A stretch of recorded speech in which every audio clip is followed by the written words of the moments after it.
YouTube channel नन्ही सहपाठी पर आप सभी का हार्दिक स्वागत है।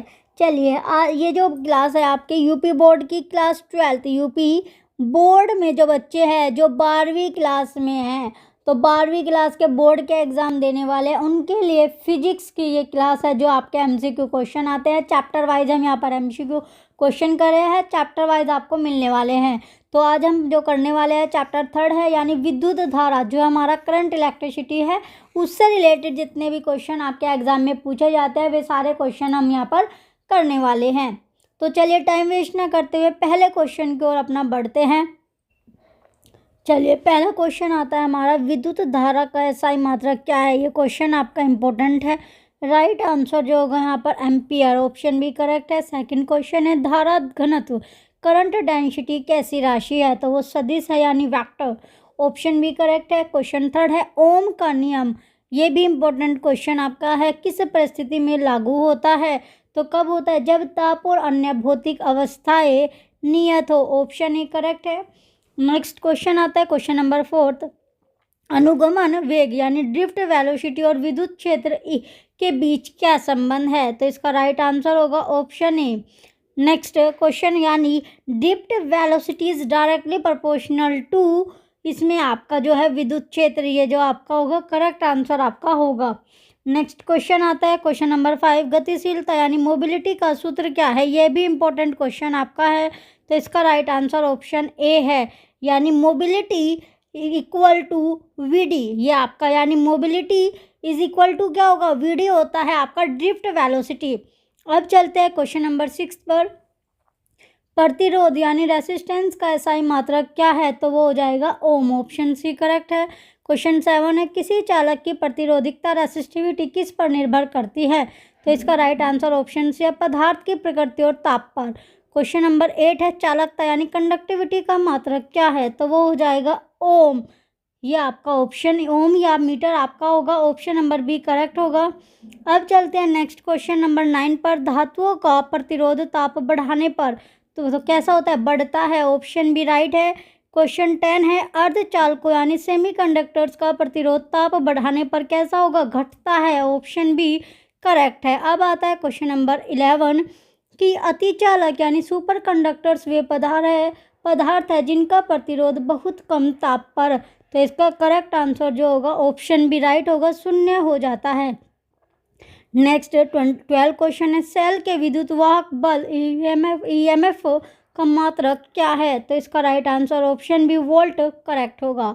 क्वेश्चन 13 है, सेल का आंतरिक प्रतिरोध किस पर निर्भर करता है, तो इसका राइट आंसर ऑप्शन डी है, उपयुक्त सभी। क्वेश्चन 14 है, किरचॉफ का प्रथम नियम संधि नियम किस संरक्षण सिद्धांत पर आधारित है, तो वो हो जाएगा आवेश संरक्षण, ऑप्शन बी करेक्ट है।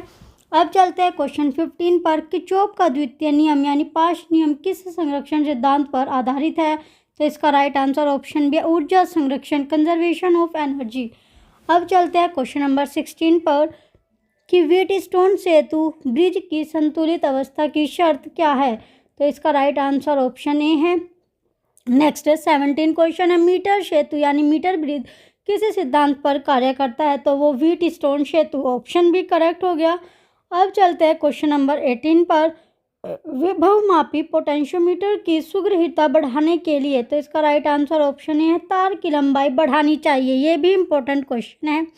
नेक्स्ट 19 क्वेश्चन आता है, प्रतिरोधों के श्रेणी क्रम संयोजन में क्या समान रहता है, तो वो होगा धारा यानी करंट।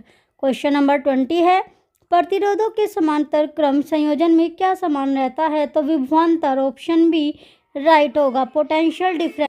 नेक्स्ट क्वेश्चन है हमारा 21, एक आदर्श एमीटर का प्रतिरोध होना चाहिए, तो कितना प्रतिरोध होना चाहिए, शून्य, ऑप्शन बी करेक्ट है। नेक्स्ट 22 क्वेश्चन, एक आदर्श वोल्टमीटर का प्रतिरोध होना चाहिए तो कैसा होना चाहिए, अनंत, ऑप्शन बी करेक्ट है।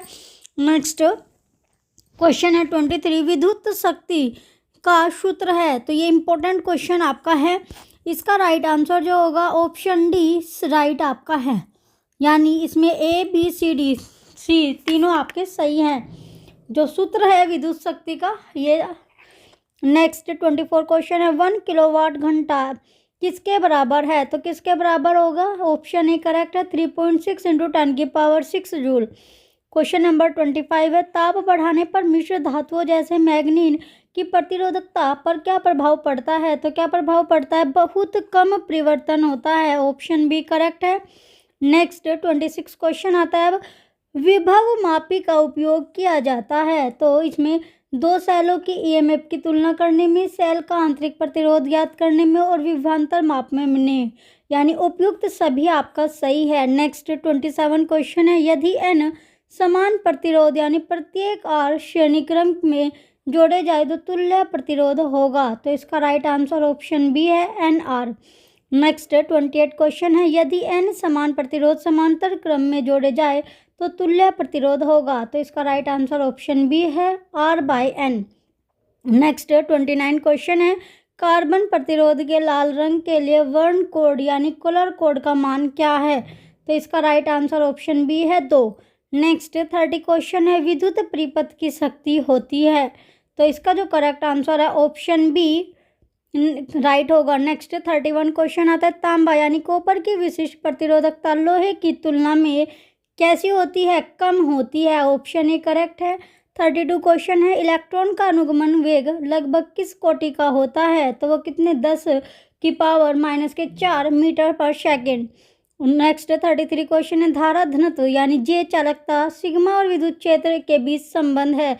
तो क्या संबंध है कि joule is equal to sigma E जो है विद्युत क्षेत्र, यानी ऑप्शन ए करेक्ट है। 34 क्वेश्चन है, किसी चालक का विशिष्ट प्रतिरोध प्रतिरोधकता निर्भर नहीं करता है। तो किस पर निर्भर नहीं करता? ना तो लंबाई पर, अनुप्रस्थ काट के क्षेत्रफल पर, यानी ऑप्शन सी करेक्ट होगा। 35 क्वेश्चन है, यह विद्युत बल्ब का जो तंतु होता है, जो फिलामेंट बना होता है, तो किसका बना होता है? तो टंगस्टन का। ऑप्शन बी करेक्ट है। नेक्स्ट 36 क्वेश्चन है, किसी सेल का टर्मिनल विभवांतर उसके ईएमएफ से कम होता है। तो कब कम होता है? इसका राइट आंसर ऑप्शन ए है, सेल से धारा ली जा रही हो, यानी डिस्चार्जिंग। ऑप्शन क्वेश्चन नंबर 37 है कि सेल को आवेशित चार्जिंग करते समय टर्मिनल विभवांतर V होता है। तो इसका करेक्ट आंसर ऑप्शन बी है, V is equal to E plus IR। Next 38 question है, विद्युत हीटर की कुंडली बनी होती है। तो कहीं की बनी होती है? नाइक्रोम की। ऑप्शन बी करेक्ट है और इम्पोर्टेंट क्वेश्चन है। नेक्स्ट 39 क्वेश्चन है, एम्पियर घंटा AH किसका मात्रक है?